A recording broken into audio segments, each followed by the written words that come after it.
Presented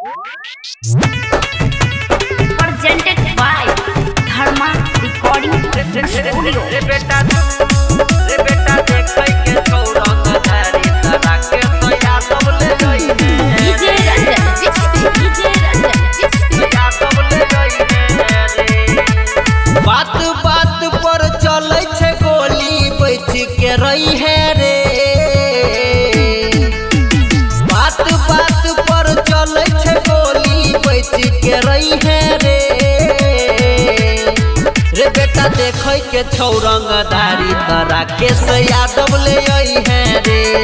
रे बेटा देखै के छौरंग धारी तरा के यादव ले आई है रे।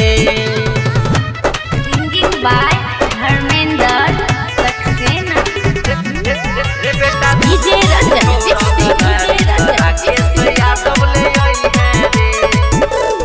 सुपौल में चले छे लहर रे, जाने छे बच्चा बच्चा शहर रे। होइ छे जब मडहर रे छौरा, मैच जाय छे गदर रे।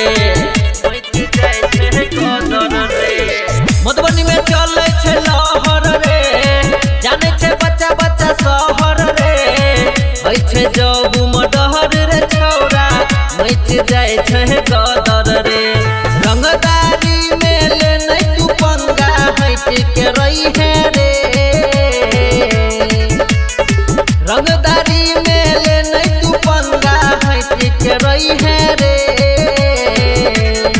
रे बेटा देखै के छौरंग धारी तरा के यादव ले आई है रे।